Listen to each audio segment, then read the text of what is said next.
Quiero comenzar esta serie que se llama ¿De qué se trata la Navidad? Como les dije al principio, porque puede haber confusión al respecto, o por lo menos en el mundo debe haber una visión distinta de lo que es la Navidad que yo veo en la Escritura. La Navidad tiene que ver con muchas cosas, pero quisiera que veamos en esta tarde que la Navidad se trata acerca de la vida eterna. La Navidad se trata acerca de la vida eterna específicamente. Quiero que miremos el Evangelio de Juan, si me acompañan, capítulo 1, versos 1 al 14. Y nos dice allí la palabra del Señor: en el principio era el Verbo, y el Verbo era con Dios, y el Verbo era Dios. Este era en el principio con Dios. Todas las cosas por Él fueron hechas, y sin Él nada de lo que es hecho fue hecho. En Él estaba la vida, y la vida era la luz de los hombres. Y la luz en las tinieblas resplandece, mas las tinieblas no la comprendieron.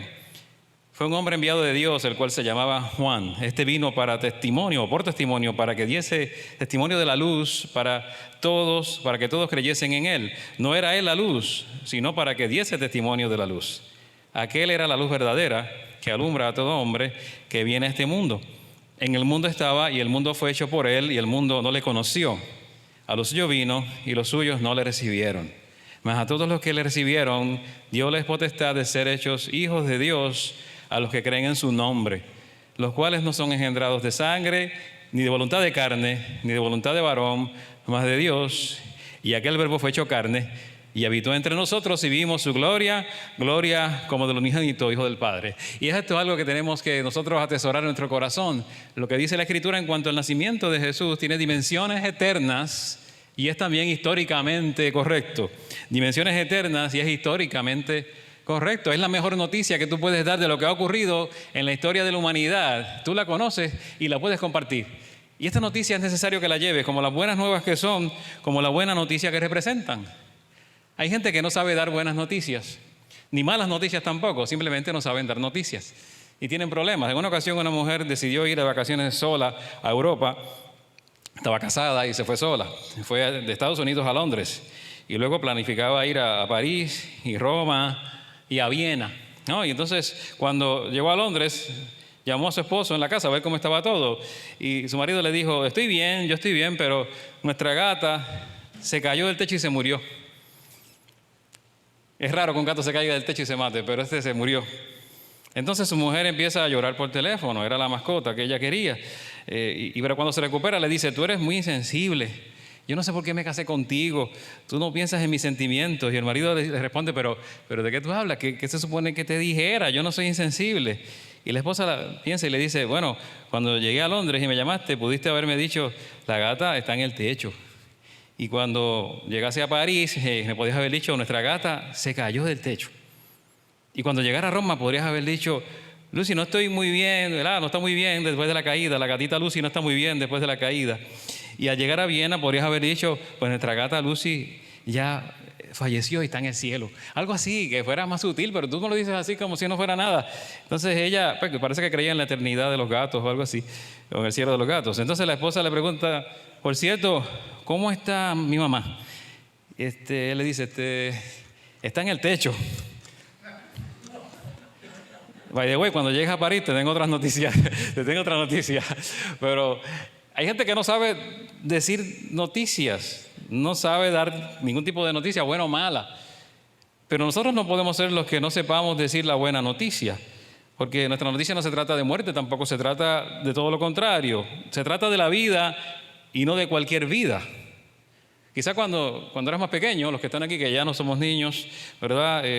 La mayoría, este sentido de eternidad no nos hacía mucho sentido.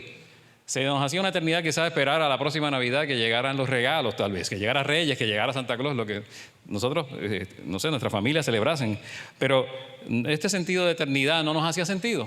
Lo que ahora parece muy rápido, que es que una Navidad termina y ya tienes el trajín de la próxima Navidad encima, que le quitas los adornos y ya tienes que estar adornando rápido, sientes que vas rápido de un año a otro. En mi casa hubo un adorno que estuvo todo el año en el balcón. Y lo quité como en septiembre y lo tuve que poner otra vez porque no compré ninguno nuevo y allí está en el balcón. Le dije: sácalo de nuevo, le dije a Vilmari, porque no hemos comprado otro. Pero pasa rápido el tiempo. Entonces, según avanzamos en la vida, más rápido parecen pasar los años y el pensamiento de que te vas acercando al final se hace cada vez más frecuente. el cuerpo comienza a darte señales de que tenemos finalidad. Entonces piensas más en la eternidad. Y no sé si a los que están aquí les pasa lo mismo, pero cuando voy a funerales, a mi edad actual, uno se siente más, quizás un poco más reflexivo sobre ese momento de lo que pasará cuando ya no esté en este lugar y quizás de la vida eterna. Y nos lleva quizás o nos debería llevar a reflexionar lo que dice la Escritura acerca de la vida eterna. Tenemos una expectativa de vida. Tenemos una expectativa de vida quizás aproximadamente de cierta cantidad de años, pero cuando estamos a mitad de camino nos volvemos reflexivos.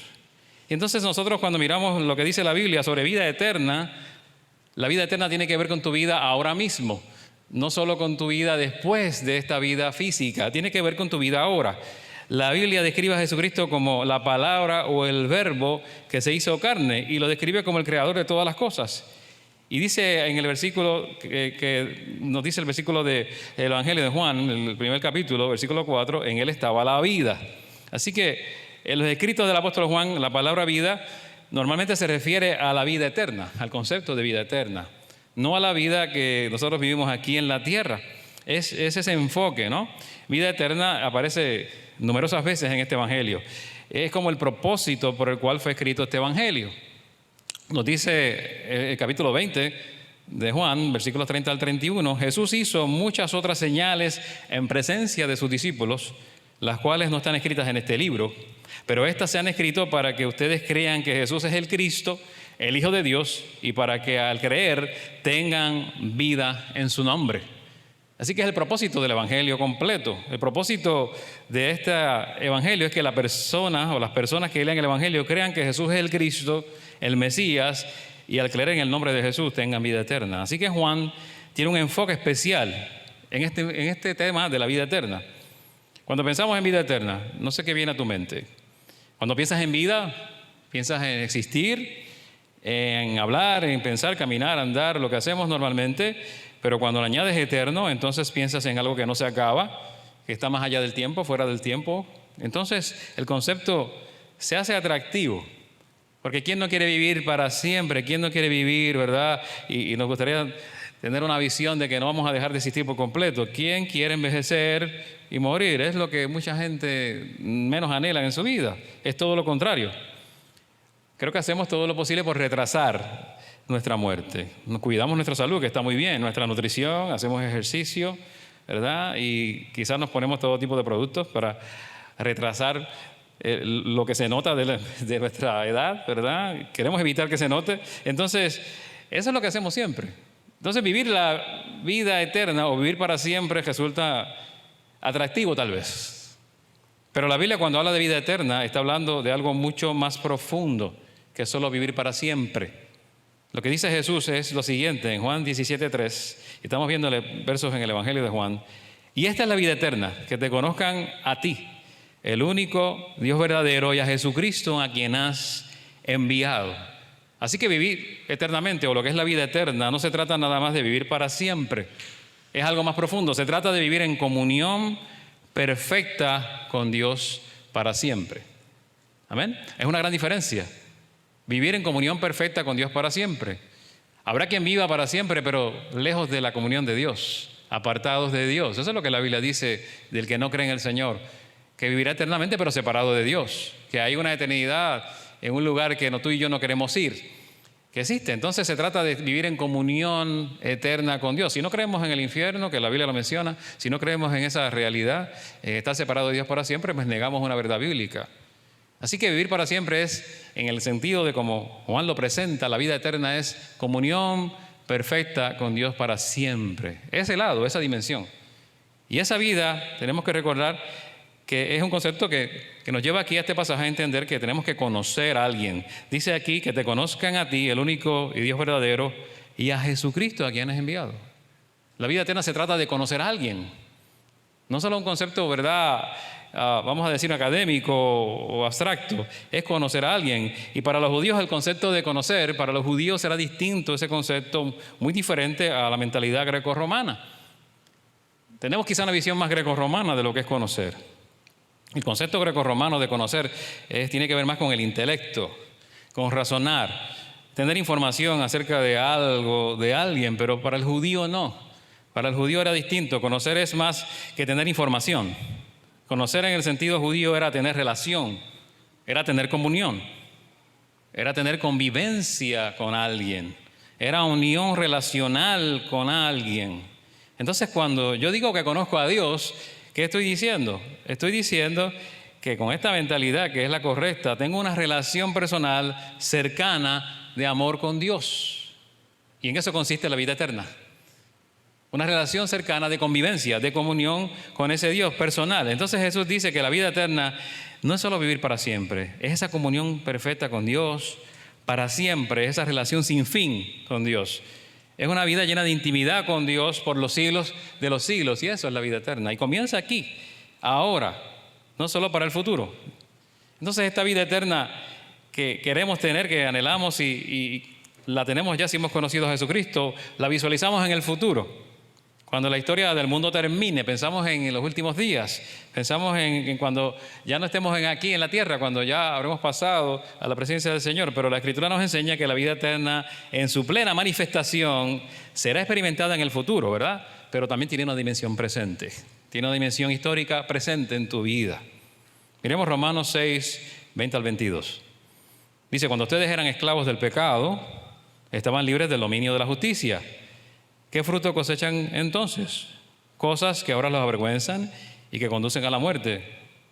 Y el 22 dice, pero ahora que han sido liberados del pecado y se han puesto al servicio de Dios, cosechan la santidad que conduce a la vida eterna. Cosechan la santidad que conduce a la vida eterna. Y mira a ver si tiene que ver la vida eterna con tu vida actual. Tiene que ver con santidad de vida actual. Así que nos dice que en Cristo ahora servimos a Dios habiendo sido liberados del pecado por su gracia. Es la gracia de Dios operando en nosotros. El fruto que cosechamos ahora es la santidad que nos está llevando hacia la vida eterna, que nos conduce a la vida eterna, nos está llevando a esta realidad de estar en comunión con Dios en santidad para siempre, sin más distracciones ni estorbos que trae el pecado cuando estemos con el Señor por la eternidad. Pero aún no estamos disfrutando de esa realidad plena que tendremos por la eternidad. Esa realidad plena va a ser futura, y en ese sentido la vida eterna sigue siendo futura. En el sentido del pleno goce, de una comunión perfecta con Dios, sin ningún estorbo del pecado, ni tentación, ni nada de esto. La vida eterna en ese sentido es futura. Ahora, el Evangelio de Juan, en particular, enfatiza algo de la vida eterna que es muy importante. Es bien importante. Juan enfatiza la experiencia de la vida eterna no solo en el futuro, sino desde ahora, en el presente. Se habla de la vida eterna como algo presente, algo que se vive ya, que se experimenta y que se goza ya. Entonces no se limita al ámbito de lo futuro. Miremos Juan 6:47. Juan 6:47, el Evangelio, dice, de cierto les digo, el que cree en mí tiene vida eterna. Y tiene está allí ¿en qué tiempo? Bueno, está en tiempo presente, el verbo no está en futuro. No dice tendrá la vida eterna cuando el fin del mundo llegue, en los tiempos escatológicos, ni nada de esto. Dice, ahora tiene vida eterna. Juan 10:10 nos dice, el ladrón no viene sino para hurtar, matar y destruir. Yo he venido para que tengan vida y para que la tengan en abundancia. Así, contrastando con el ladrón o el enemigo, que lo único que quiere es arruinar la vida, matando, destruyendo y hurtando, Jesús ha venido para que tengamos vida eterna y que la tengamos en abundancia. Esto es ahora mismo, en una vida presente y abundante que tienes en Dios. Es ahora, no es futuro. Y la Biblia dice en 1 de Juan 5, 11 al 12, y este es el testimonio, que Dios nos ha dado vida eterna y esta vida está en su Hijo. El que tiene al Hijo tiene la vida, el que no tiene al Hijo de Dios no tiene la vida. La vida es algo, y la vida eterna es algo que Dios ya nos ha dado, es algo que ya disfrutan los que tienen al Hijo de Dios. Tener al Hijo de Dios equivale a tener la vida eterna y ya, punto. Equivale a tener la vida eterna. Entonces la pregunta seria, ¿cómo es que algo que es en esencia futuro ya podemos gozarlo en cierta medida en nuestra experiencia del presente? ¿Cómo es posible que esta comunión con Dios para siempre, que es indescriptible, pueda comenzar a tenerla ahora, a gozarla ahora en esta vida? Y la respuesta que da Juan es algo que no esperamos tal vez. Lo que enseña la Biblia es que la vida eterna futura ha irrumpido en el presente, ha llegado al presente y se ha materializado en una persona. Se ha encarnado. El verbo, la palabra, se hizo carne y habitó entre nosotros. Y dice Juan, en él estaba la vida. La respuesta de Juan es que lo estás disfrutando ahora porque la vida eterna, que es una realidad futura, se ha vuelto una realidad que se goza desde el presente. Y hacia el futuro eterno, gracias a la vida, la obra y la persona de Jesucristo. Sin Jesucristo no hay nada de esto. Por eso es tan crucial entender lo que implica el nacimiento de Jesús. Sin Jesús no hay experiencia de vida eterna, no hay nada de esto en nuestras vidas, no puede ocurrir. La vida eterna es una persona. No es un concepto, no es una idea, es una persona, en él estaba la vida. Y mire entonces lo que enseñan las Escrituras. Y esto es en la carta de Juan, la primera carta, la epístola, no el Evangelio. El Evangelio de Juan, capítulo 1, dice una cosa importante que en el prólogo. Y esta carta de Juan en el capítulo 1 también lo dice, versos 1 al 2. Dice, lo que era desde el principio, lo que hemos oído, lo que hemos visto con nuestros ojos, lo que hemos contemplado y palparon nuestras manos referente al verbo de vida, la vida que se ha manifestado y que nosotros hemos visto y de la que damos testimonio, es la que nosotros les anunciamos a ustedes, la vida eterna, la cual estaba con el Padre y se nos ha manifestado. ¿Cómo es que la vida eterna estaba con el Padre y se nos ha manifestado? ¿Cómo es eso? ¿A qué le suena?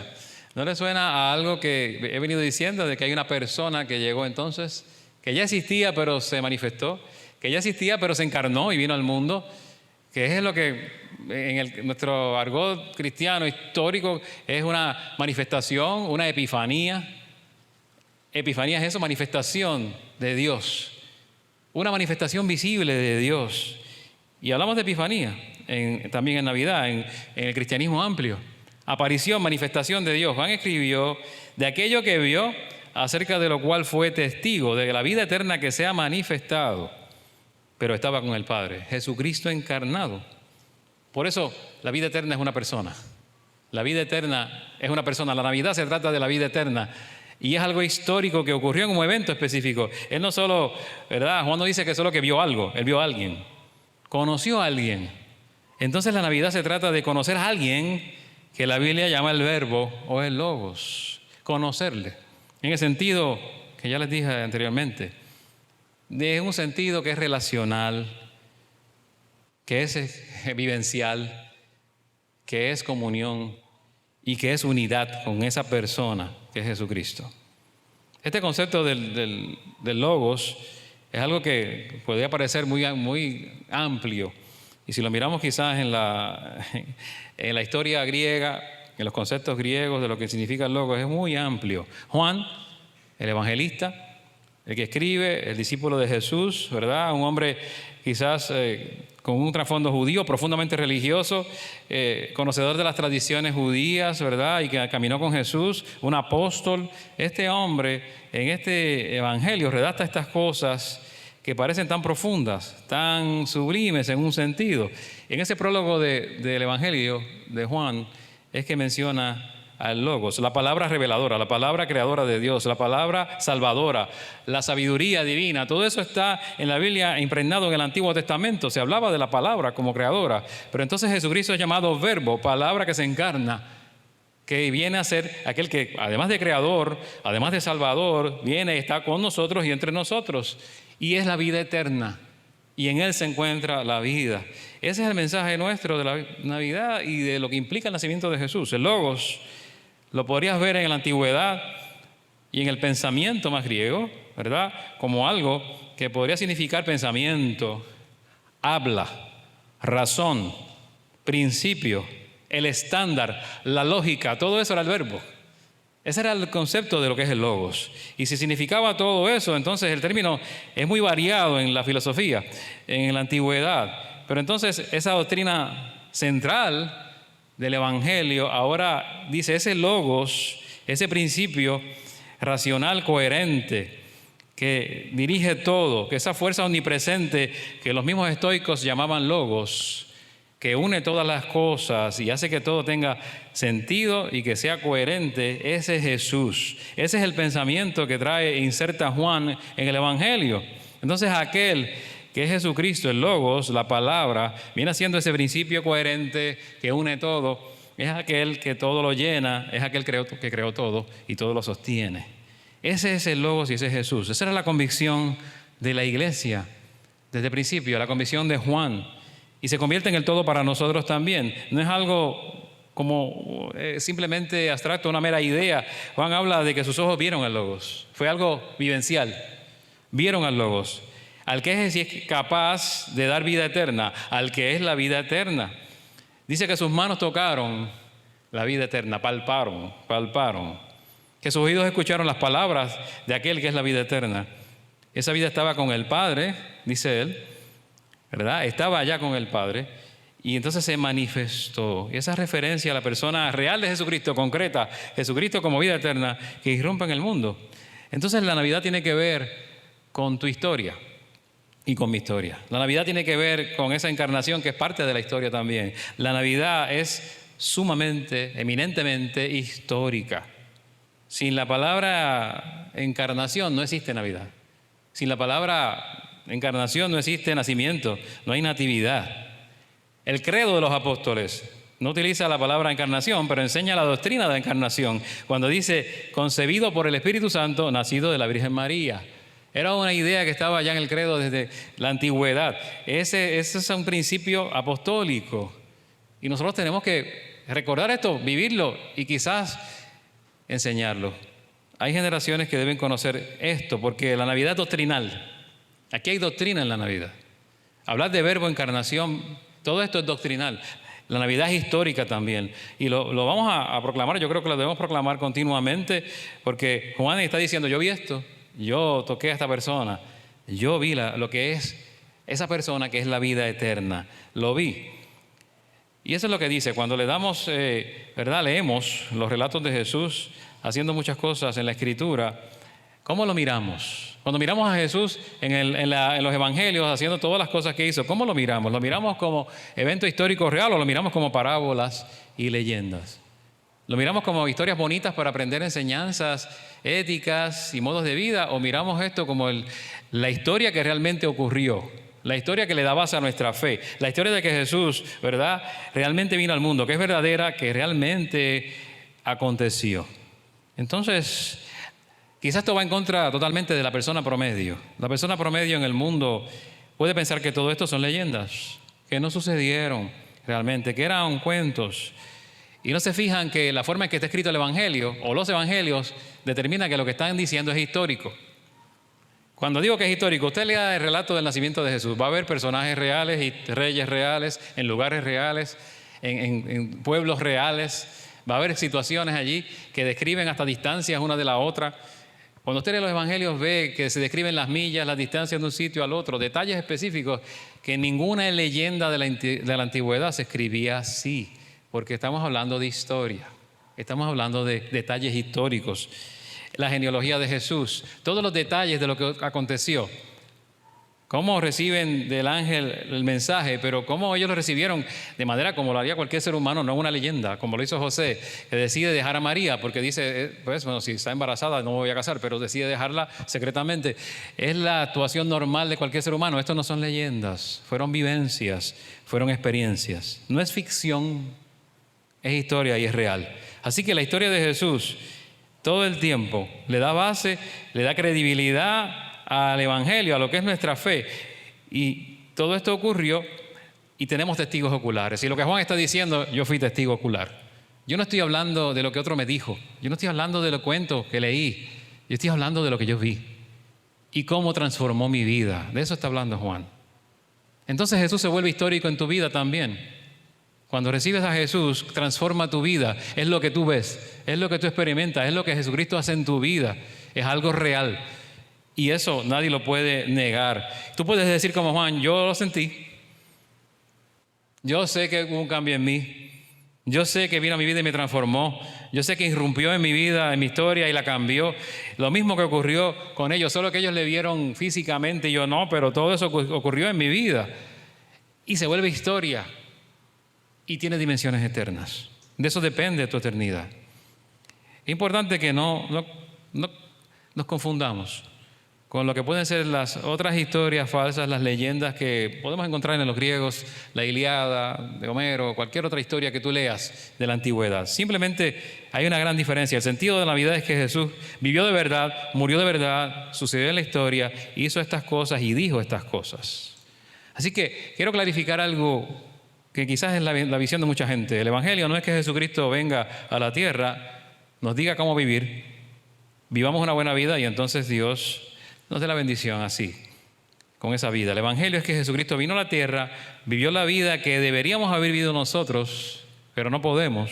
Murió la muerte que deberíamos haber muerto nosotros, pero Él murió en la cruz por nosotros. Así que cuando creemos en Él, somos aceptados, vivimos una vida nueva, abundante y eterna, la que Él nos ofrece. Y en otras palabras, si estas cosas no ocurrieron, simplemente no podemos ser salvos por la gracia de Dios. Por eso es importante creer en la historia, creer en lo que aconteció, porque de esto se basa la gracia que nos sostiene. Lo contrario sería pretender salvarse uno mismo aprendiendo historias y aplicando esas historias por nuestras fuerzas. Esa es la gran diferencia. Si crees que esto aconteció, tu fe está depositada en Jesucristo. Tu salvación es solamente por gracia, y si no se entiende esto, no se entiende la Navidad. No es una simple historia inspiradora que nos enseña a vivir. Es doctrinal y es eminentemente histórica. Eminentemente histórica. Y así la proclamamos. La Navidad es un hecho. Transformó tu vida, transforma la vida de todo aquel que cree en Él. Cuando miramos las películas de Navidad, que a veces estamos viendo por ahí, en muchos canales que hay, esas películas rosita, fresita, ¿verdad?, de que esa gente se enamora en Navidad. Todo el mundo se enamora en Navidad. Si vas a algunas películas en Hallmark y todo eso, todo el mundo está enamorado, todo el mundo se casa, todo el mundo, no sé, algo pasa, porque es mágica la Navidad, etcétera, etcétera. Suena lindo, suena bien y quizás te entretiene, pero la Navidad no se trata de esa inspiración solamente. Hay un hecho real. Yo necesito un Salvador, tú necesitas un Salvador. En eso consiste. Consiste en que Jesucristo es tener la vida eterna o no tenerlo, conocerlo o no conocerlo. Que haya venido a mi vida, haya llegado a mi vida, haya venido o no haya venido. Es la comunión perfecta con Dios para siempre porque le he conocido o no tenerla por la eternidad. Es gozar del amor de Dios hoy, del cual nadie te puede separar si lo tienes en tu vida. Nadie te puede separar de ese amor. Por eso Jesús dijo, yo soy el camino y la verdad y la vida, y nadie viene al Padre sino por mí. Así que la vida eterna es Jesucristo, esa comunión perfecta. Jesús se describe a sí mismo como la resurrección y la vida cuando dice, yo soy la resurrección y la vida, el que cree en mí, aunque esté muerto, vivirá. Así que la declaración de Jesús, continuamente, sus palabras, es que algún día enfrentaremos la muerte. Y Jesús dice que Él es la vida y que ni la muerte puede terminar con la vida que Él nos da, con la vida que nos puede ofrecer. Jesús dijo también, yo soy el pan de vida, el que a mí viene nunca tendrá hambre y el que en mí cree no tendrá sed jamás. Esa comunión perfecta con Dios nos deja entonces satisfechos, nos satisface. Por eso nunca tendrá hambre el que viene a Él y no tendrá sed jamás el que cree en Él. ¿Por qué? Porque Jesús satisface toda tu necesidad. Es Él. Esa es la realidad que se vive y se goza plenamente y se va a gozar plenamente en el futuro, pero que comienza hoy en nuestra vida, comienza en nuestra inmediatez aquí. Y si crees que Jesús es el Cristo, el Salvador, el camino, el pan de vida, la puerta que lleva a la eternidad, la resurrección y la vida, si crees todo esto, entonces es que tienes la vida eterna. Si no, no. Esas son las razones para creer.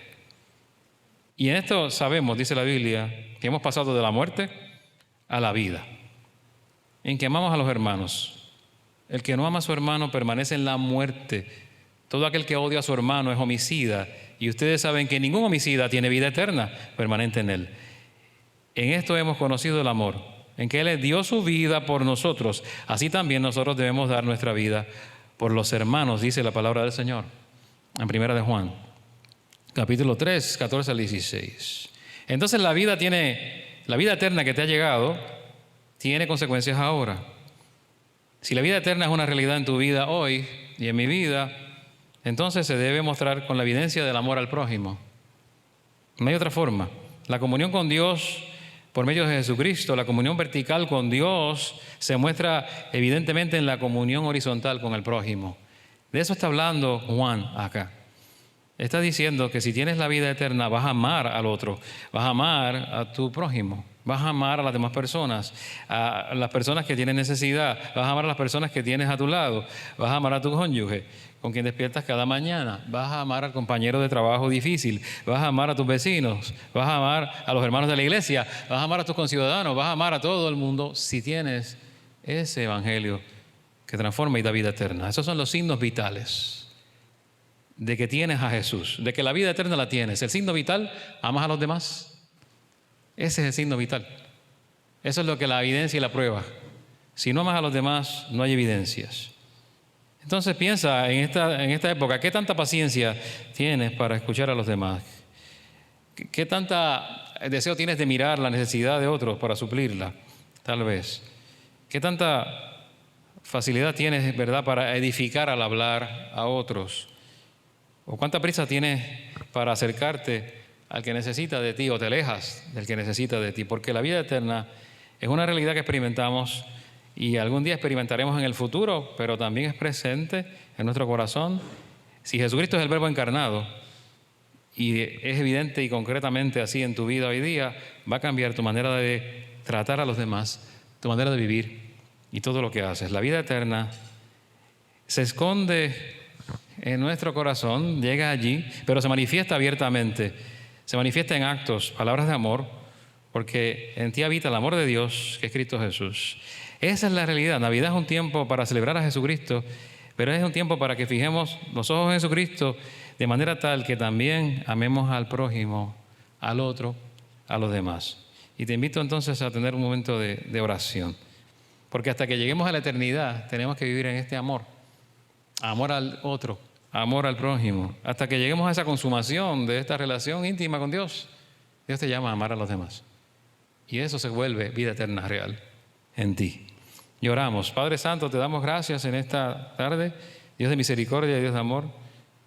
Pedimos, Padre, que la vida eterna que hemos recibido, que es una persona, que es tu Hijo Jesucristo, se manifieste cada vez más en nuestras vidas, de manera que otros lo puedan palpar.